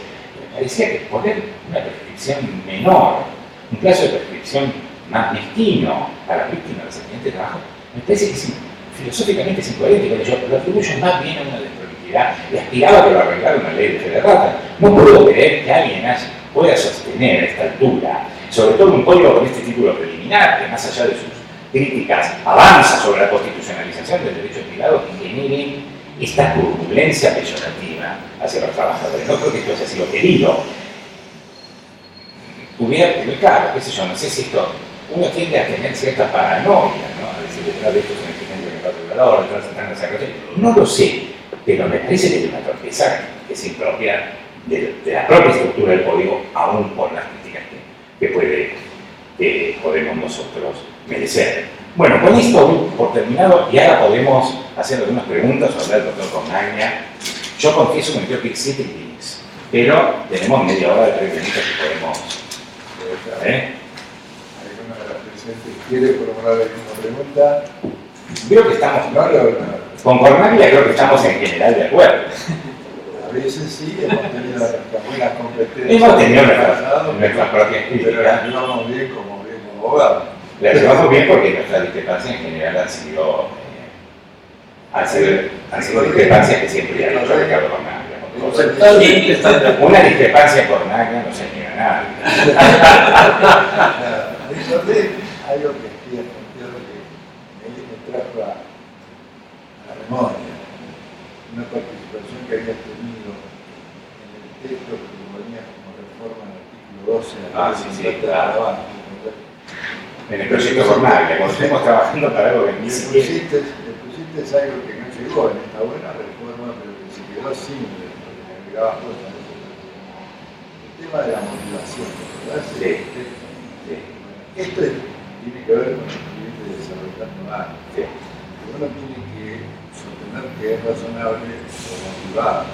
Exacto. La sentencia que viene motivada exige algo más que la declaración en sí de la racionalidad. Exige la exposición por parte del juez del proceso de razonamiento que siguió. Por supuesto. Eso él había planteado en una reforma mejorando el artículo 12 de la Ley de Contrato del Trabajo. Después de recuperarlo, y ahora ha sido recuperado, pero Recalde se olvidó de que habíamos puesto ese proyecto. Sí, porque se trabajó mucho en apuro con Recalde.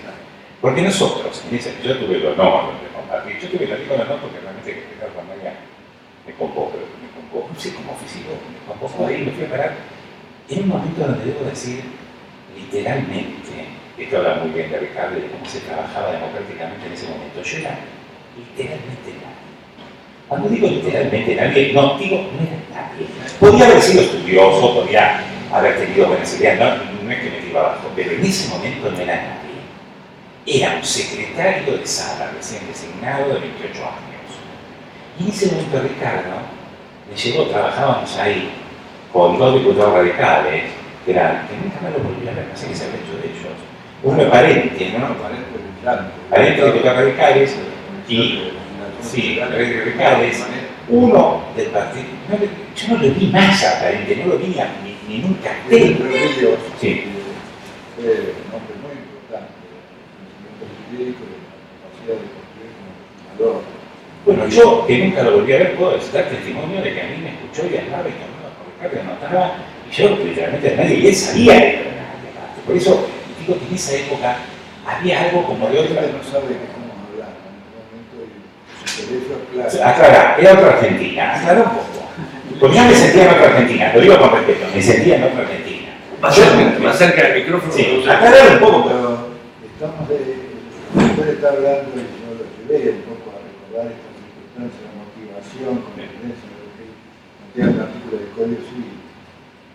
En una experiencia que vimos cuando redactamos un proyecto de ley de contrato de trabajo, habíamos prometido en la restauración democrática volver a los niveles de protección de la ley antes de la reforma de la 21 del 97 y se creó una comisión especial al Código que tenía que redactar en la Cámara de Diputados un proyecto de Código de Trabajo de la Seguridad Social cumpliendo con el mandato de la Constitución. Estaba pendiente del año 57, estaba pendiente. Y formamos un grupo de revisión sobre un proyecto de reparado que tiene una artículo de jurista, boca por fila, no.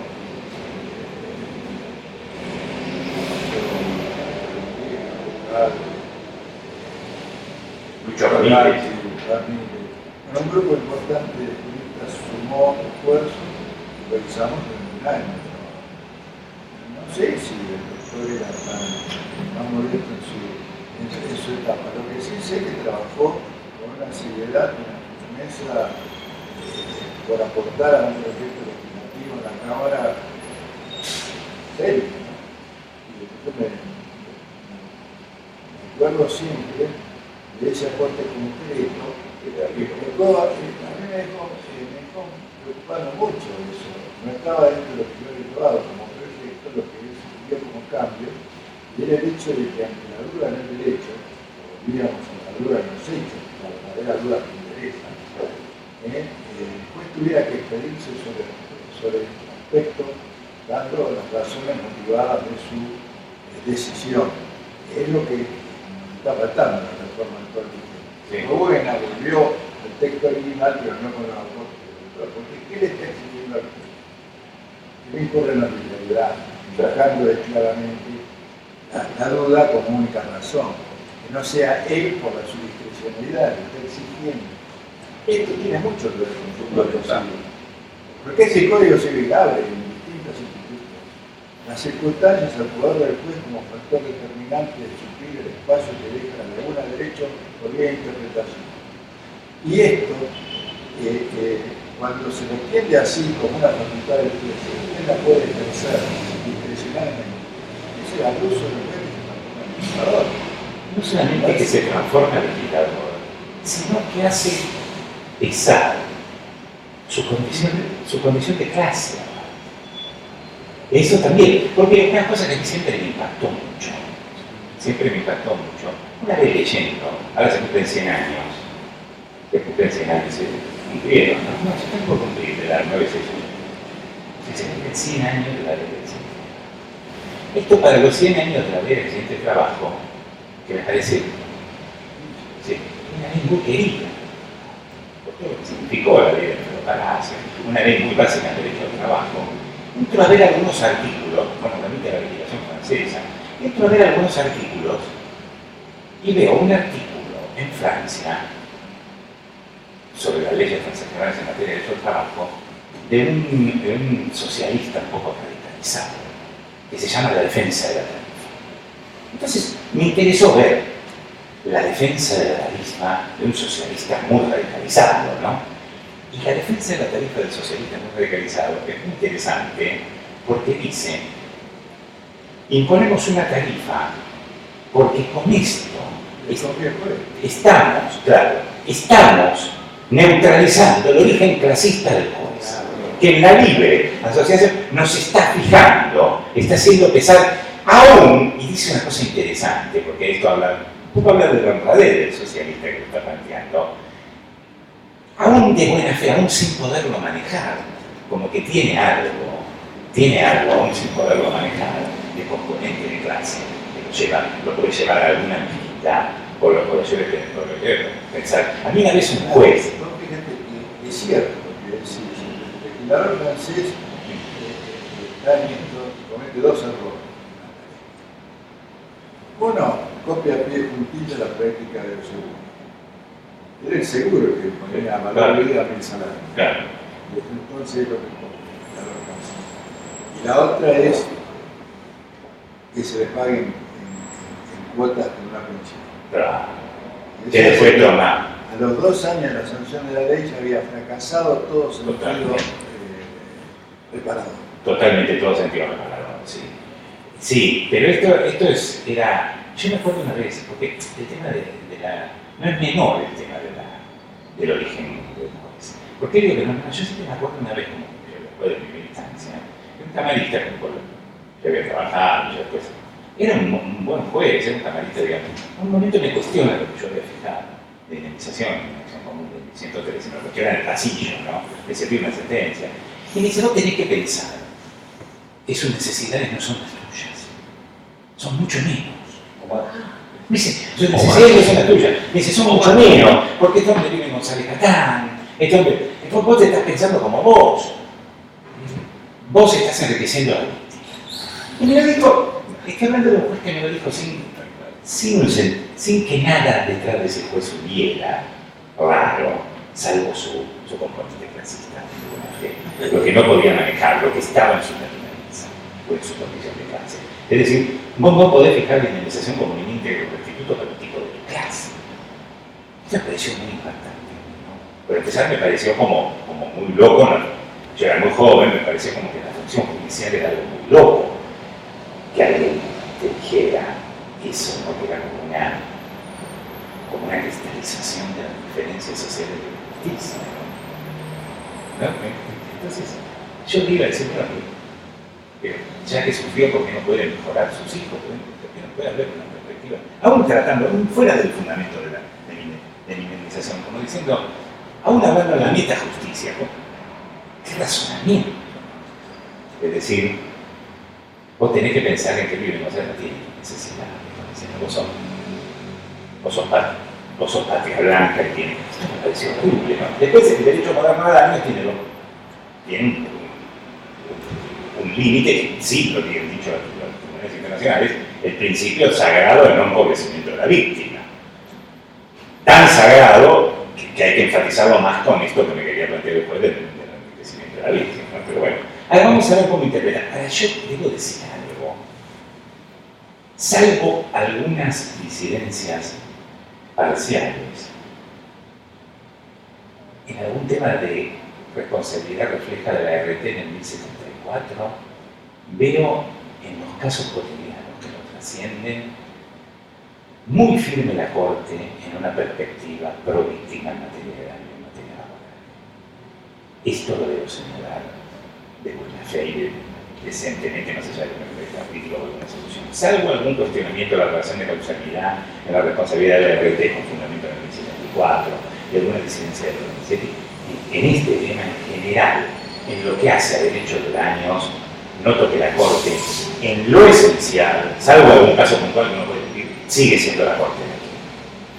Es decir, eso me deja muy tranquilo. Yo, y otra cosa, miren que estoy criticando el código del CETI, tampoco quiero aparecer como obsecuente hacer Corte, pero en eso, critiqué el código del CETI, no me pueden decir que no, pero en eso la Corte la veo con cierta firmeza. Incluso en fallos pequeños, incluso la posición que ha tomado la Corte con el RIT. La Corte no ha confirmado, no se ha metido, ha dejado hacer a la jurisdicción local que ha tendido a tener una interpretación progresista. no en el caso de la aplicación inmediata de la ley laboral con todo lo que...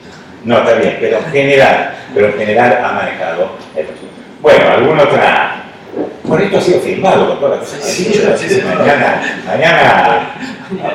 Bueno, pero estoy al lado de Cornaglia, no puedo decir. Al lado de Cornaglia, al lado de Cornaglia y de mi amigo Moisés May, todo hombre queda como tenuemente agresivo. Es decir, al lado de May, todo el mundo queda como colaboracionista y al lado con el cariño que me merece Moisés, por supuesto, no me parece un hombre extraordinario. extraordinario y de una gran... Lo importante es que un funcionario importante y influyente hayan tomado esta casa como su casa, que nos marca, Sí. y que esto trascienda, ojalá el método de llegar a Internet nos permita que el valor de las ideas supere la situación y nos ayude a este largo proceso de asimilar. Sí. Yo aclaro que yo siempre que me inviten para una reunión académica voy a estar y voy a venir. No vengo a las reuniones del instituto, como que eso porque nunca he venido. Porque cuando yo acepté formar parte, después tuve alguna vacilación acerca de si esto tenía alguna compatibilidad o no con el ejercicio funcional. Sobre todo en los tiempos que venían, donde uno en general estaba muy observado, la relación del Ministerio Público y de la Justicia con las corporaciones de abogados, con las asociaciones de abogados. Entonces, una vez que acepté, tuve esa perplejidad de debo o no debo, y opté por no venir, pero tampoco decidí renunciar al instituto. Cuando empecé a renunciar en una actitud positiva que podía ser tomada, como que había alguna discrepancia con la faca, que estoy muy lejos de tenerla. Bueno, la faca ha tenido siempre. Entonces siempre, Después, no, por supuesto, pero yo he tenido alguna duda. No se olviden que he tenido, cuando nos convocó el Ministerio de Trabajo, los dos Ministerios de Trabajo, el de Tomada y el anterior, el de Catanazov, nos convocó para una reunión sobre un tema de análisis de conflictividad laboral. Yo integré, acepté integrar la comisión que formó el Poder Ejecutivo desde el punto de vista académico, tuve algunas recusaciones y algunos planteos. Entonces preferí tener una cosa más de prudencia, de no venir a las reuniones, pero sí cuando me reúnen, me llaman académicamente. Si vengo académicamente a exponer, pueden contar conmigo siempre, en cualquier hora, en cualquier momento y en cualquier lugar. Así como la doy a la Asociación de Derecho al Trabajo o a todo. Y no tengo con las asociaciones de abogados nada, porque tengo una virtud, nunca he ejercido la profesión. Es decir, soy directamente una rata de tribunales. Empecé a trabajar a los 17 años y nunca trabajé en otro lugar, no consigo mi vida fuera del tribunal, no sé si abogado nunca lo hubiera sido. Y eso me sirvió también para sentirme siempre con las asociaciones de abogados bien, y nunca he tenido, cosa que he notado en la función judicial, nunca he tenido envidia al abogado, nunca he tenido tampoco envidia al éxito profesional del abogado. Esto es una cosa que a veces lo he visto en la función judicial. He visto a algunos jueces que decían, pucha, ¿cómo se llegó? Yo puse una sentencia que me separa. Bueno, esta mentalidad que a veces de los abogados, pero no vengo por eso, no es que no vengo por otra razón, no tengo nada, y me siento honrado que me siento ya, y me siento muy cómodo con Cornaglia, con May, con todos los que forman parte de este grupo al cual es. Y destaco esto de Cornaglia, porque me permitió, yo me llevé una idea del trabajo parlamentario muy distinto a través de la participación de Cornaglia. ¿Por qué digo? Porque repito, no era nadie realmente, y ahí hablábamos, si estaba Parente, estaba Cornaglia, tomaban nota, y yo veía que me daban, Fabiano era del PJ, que me daban el mismo trato, y de pronto modificaban algo después de debatir lo que yo había sugerido, y se trabajaban todos los días ahí en Riobamba, en la calle Riobamba, y nadie, sí, un año, y todos nos reuníamos, y yo me llevé una idea de seriedad de la labor parlamentaria. Ferro. Sí, Horacio Ferro, que era un encanto, y yo me llevé una idea de seriedad, que después la perdí toda. Sí, Roberto García Martínez, yo lo tuve mucho. Realmente un equipo de trabajo. Bueno, Roberto García, ¿quién era el que bueno, sí, yo lo tomé. Era un encanto. Era un encanto que yo no de una enorme formación, y su obsesión eran los principios. Había trabajado mucho en los principios. Yo lo traté muchísimo. Sí. Incluso con él tuve el honor que también me invitó a ir, porque Roberto García Martínez dirigió la biblioteca de la Asociación de Abogados.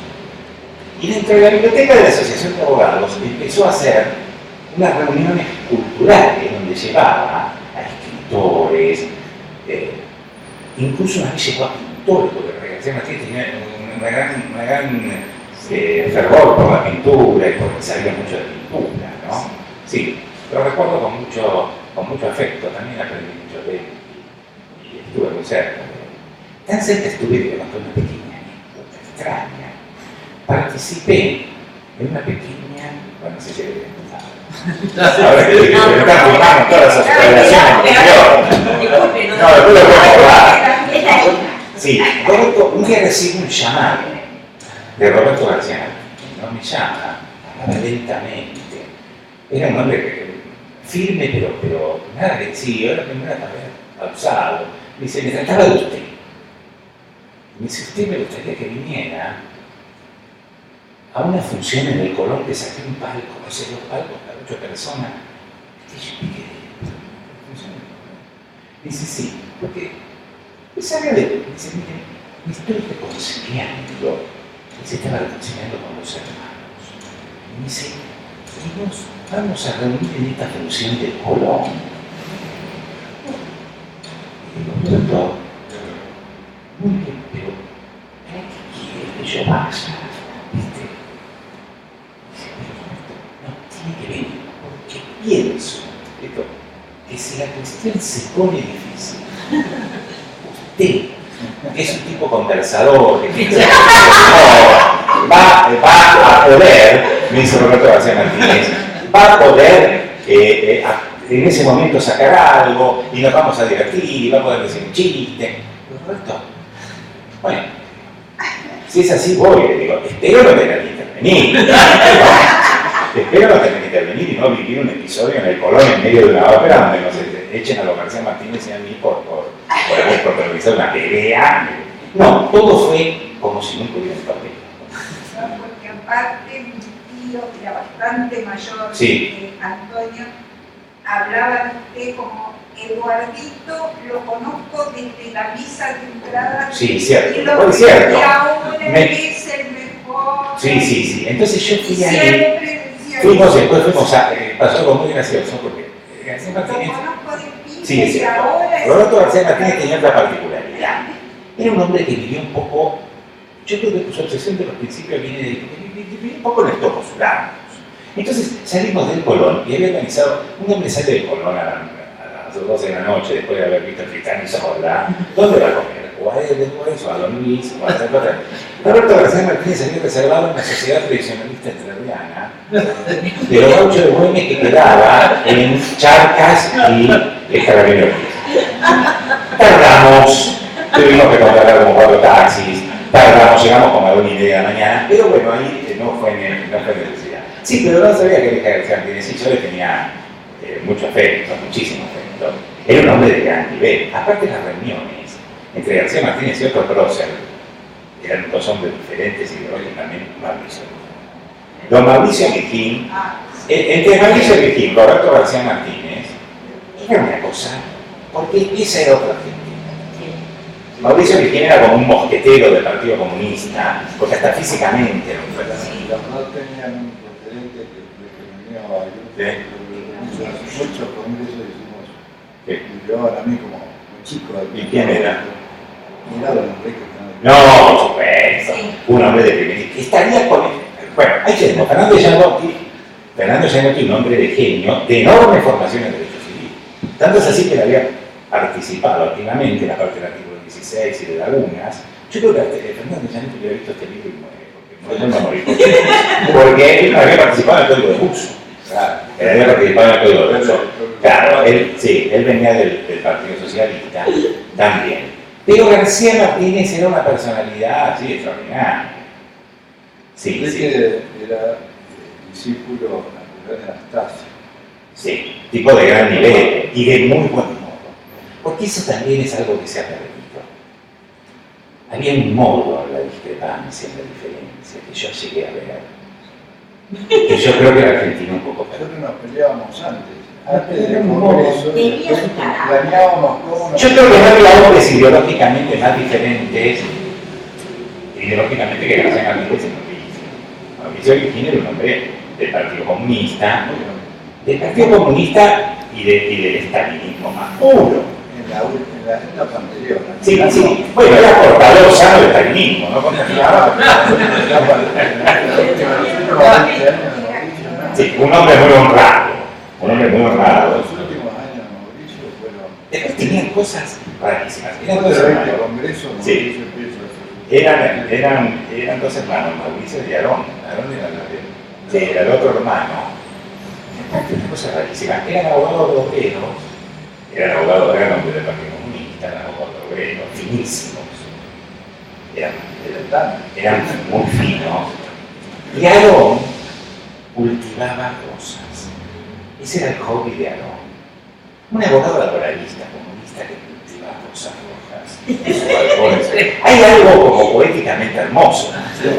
Hay algo en la Argentina, imagínense. Muy realista.